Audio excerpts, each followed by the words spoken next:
capability of an ally that can really bring things to bear. We take certain targets, they take certain targets, and we coordinate it. It has incredible effects. Right here. Secretary Hegsteth, with respect to House Minority Leader Hakeem Jeffrey's statement that the Iran mission will end in failure, what kind of message does that send to our enemies, and what does it do to the motivation of our troops? Well, I've been through that movie before with the Democrats rooting against the country. Our generation saw that in our battlefields. I think it's pretty unprecedented and unfortunate that it would occur 4 days in to an operation where, as the chairman laid out, America's best are operating in an incredibly challenging environment where they're having incredible success, but they're meeting a determined adversary. And he's been privy to briefs that we've provided. He knows how effective this has been. He's being disingenuous, which we're used to. Right here. Thank you for taking my question. Heather Mullins, Lindell TV. One of the questions I have is just really regarding the intelligence that indicated that this was something the U.S. had to get involved with at the time that you guys did. We had Operation Midnight Hammer back in June. We obliterated their nuclear facilities. What was the intelligence that suggested that somehow they became a threat once again that required us to get involved with Operation Epic Fury? I appreciate the question.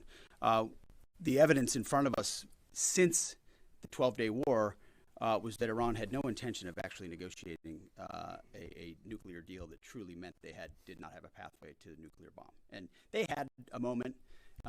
Jared Kushner and Steve Witkoff, two of the best negotiators in the world, poured into that negotiation, giving them every single possible opportunity to release that ambition, and they didn't. And the intelligence that we saw they didn't intend to do it in good faith, that they had the intentions eventually to get to a place where they could have a conventional shield to block their nuclear capabilities, as I talked about yesterday. So I would separate the what from the when a little bit. The what is they've been killing Americans for 47 years. They have thousands of missiles pointed at us. They have ongoing nuclear ambitions, and they're at the weakest they've ever been. So the when became, in a particular, hey, what makes the most sense to do this to ensure that the narrow objectives we have of ensuring they never have a nuclear weapon have a maximum effect? Yes, right here. Thank you, Secretary Hegsteth. I had two questions. First, what is your message to Iran's allies, namely Russia and China, who have called for an immediate end to hostilities? I don't have a message for them, and they're not really a factor here. And our issue is not with them, it's with the nuclear ambitions of Iran. Absolutely. And are any so-called fully autonomous weapons or other AI tools being used in Operation Epic Fury? We've got a lot of autonomous systems, or systems that drones and others incorporated with smart AI aspects to them, but a lot of which I can't talk about here. Yeah. Yellow, right there. Yes, ma'am. Thank you very much, Mr. Secretary. As you know, China is accusing the United States of invading in Iran, a sovereign nation, and North Korea, which cooperates with Iran on nuclear development, has declared its commitment to protecting Iran. What is the United States' strategic response to this? And I have a second one.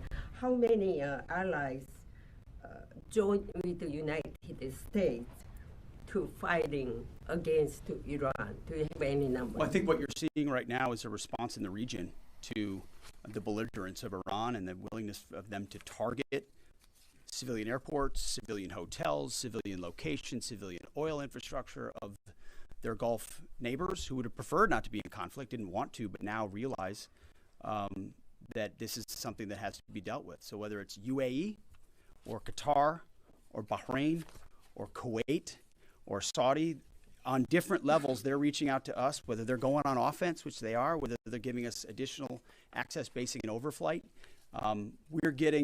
We're working very closely and collaborating with them. Also on air defenses.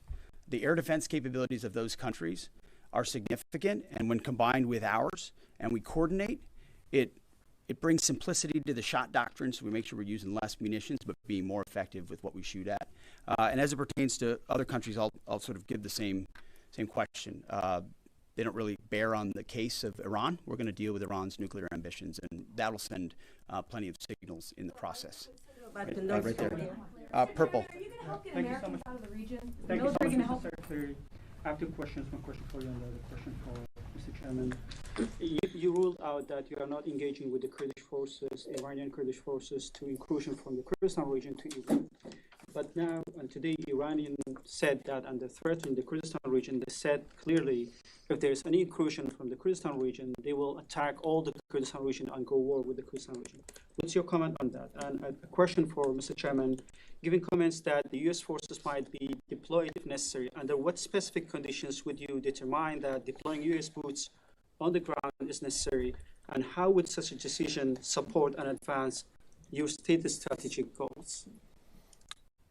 Well, I'm not going to comment on U.S. boots on the ground. I think that's a question for policymakers, and I don't make policy, I execute policy. I will say on the question in the back corner about helping Americans get out, first, it's a great opportunity to encourage everybody in the region to go to the State Department and register.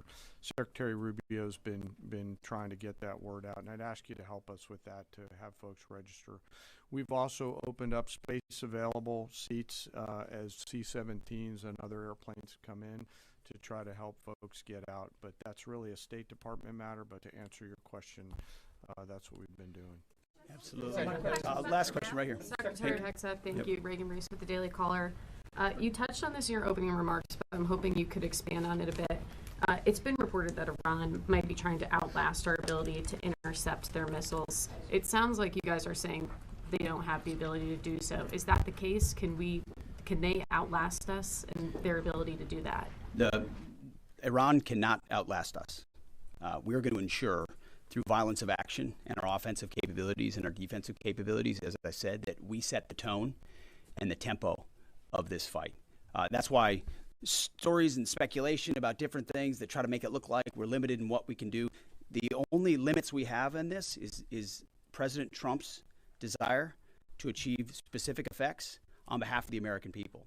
And that's why we don't talk about, you can say 4 weeks, but it could be 6, it could be 8, it could be 3. Ultimately, we set the pace and the tempo.